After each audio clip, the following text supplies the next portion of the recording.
How I actually came to be the CEO of FundedX and all these other companies, it's a very unique story and route. The very first job I ever had was working in a fish market. I go undercover in all my companies and go customer support. People don't even know they're talking to the CEO. The legacy I hope to leave in the trading world is that I could solve any problem and that I could do things people thought impossible. Don't get greedy, stay disciplined, and don't overthink too much. My name's Seamus, I'm 24 years old, from Australia, and I'm the Chief Executive Officer of FundedX, the prop firm, and 3 other fintech companies. The very first job I ever had was working in a fish market. So I was 17 years old at the time. I had to wake up at 3 a.m. because you have to get there early morning because you have to gut, scale, package all the fish and send it out to all the restaurants. Walking into the market and it was just absolutely freezing. I couldn't feel my feet. The smell was absolutely putrid, like nothing you would ever smell in your life. It taught me a lot about hard work, of course, but it also taught me that I need to get out of this. Like I need to make money. I need to get a better job. After 2 weeks, I made the decision to quit and just gamble on myself. My first corporate job actually was in sales. I was working selling gas and electricity and I was very good at it. The big turning point was actually COVID-19, where I was working my sales job, but I was stuck indoors all day and I had nothing else to do but watch TV or learn a new skill or work from home. And that's when I learned how to actually trade, and I learned about trading. I was watching a lot of documentaries, and one of my absolute idols is Jamie Dimon. He's the Chief Executive Officer of JP Morgan, the biggest investment bank in the world. And I was watching a documentary on how he pretty much climbed from the bottom to the top, combining various skills into finance. And then at the same time, I was watching shows like Billions. It's a very famous show about someone called Bobby Axelrod, who's a hedge fund manager. It really just drove me into trading and understanding how companies work and how you can make money from that, and the fierce corporate nature of working in finance. And I learned a lot about it, and I started trading prop firms. I passed my very first challenge with TFT, the funded trader, got a payout, and I was like, wow, like trading actually works. Like I can actually make money from trading. Do I see myself as a mentor or someone to reach out with? At this stage in my career, definitely not. I'm 24 years old.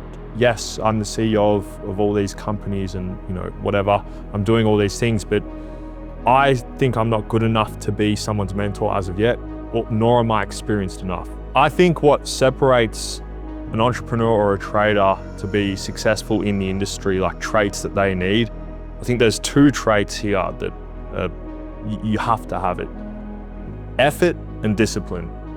Because there's so many situations where I see people just being lazy for no reason. Like, for example, it's a Saturday or a Sunday, most people, they just shut off.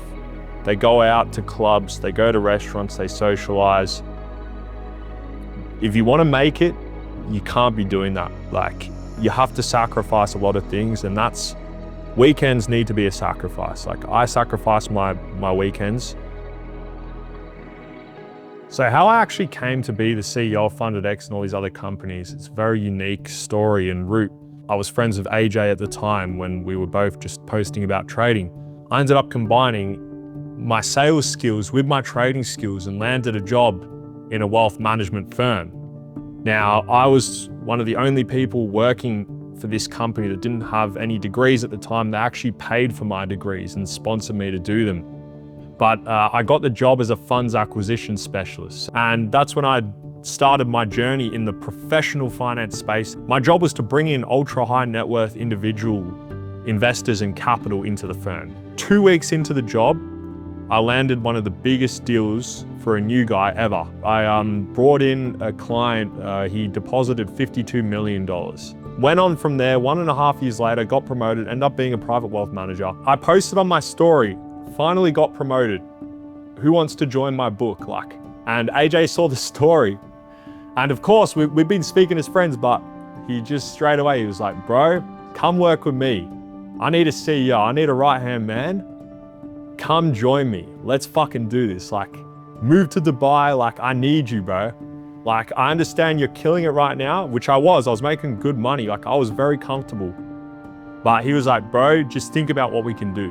Flew out to Dubai, and that's how I became the CEO, and then never looked back. Obviously, running multiple companies at once, it's not easy to manage and prioritize time effectively. In fact, sometimes it's just whatever needs solving first in terms of problems, because there's always problems in these industries. I try to ensure the problems are solved first, because that's where my biggest skill set comes in. If there's any problem, I can solve it, no matter what the issue.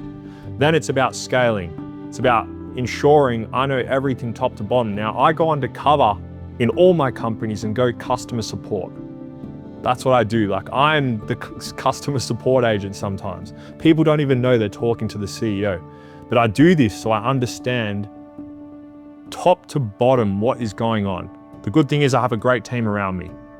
You know, from operations managers to risk managers to support agents to marketing managers to even editors, like editing our content, things like this. You know, we have a great team. The salaries we're paying our employees is like off the charts. Like, we purposely overpay our employees so that they go above and beyond, because we know that if they're getting paid well and they actually care about the project that they're involved in, they're gonna work 24/7. Like, they're gonna work Sundays, Saturdays.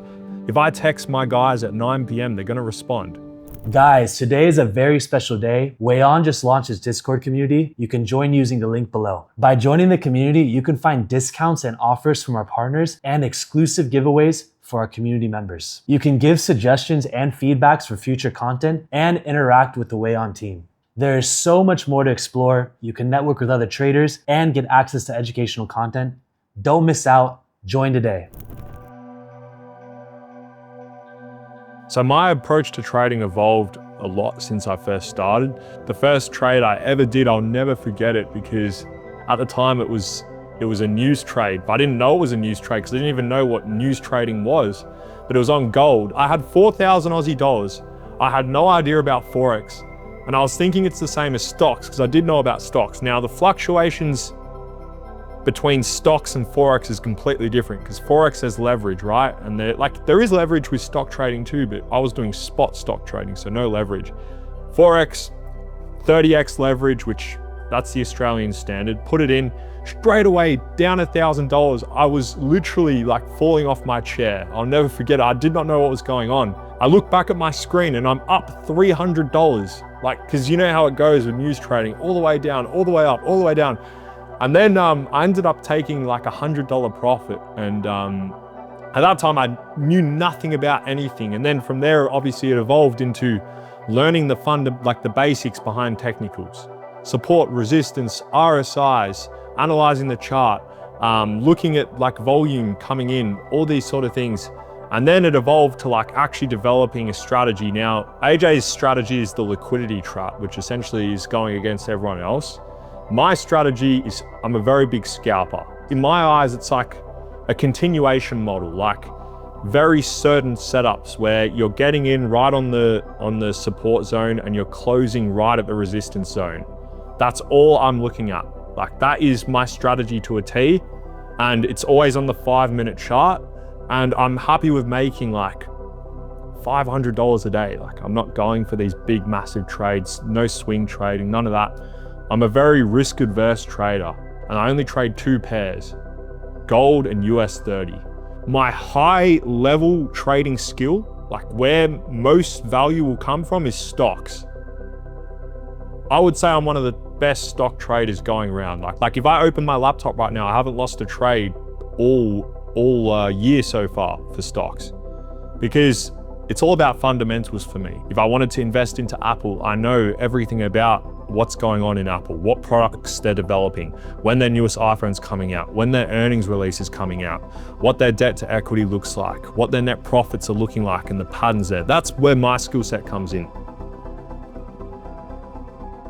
So I think the freedom and flexibility of having $100 million is everything.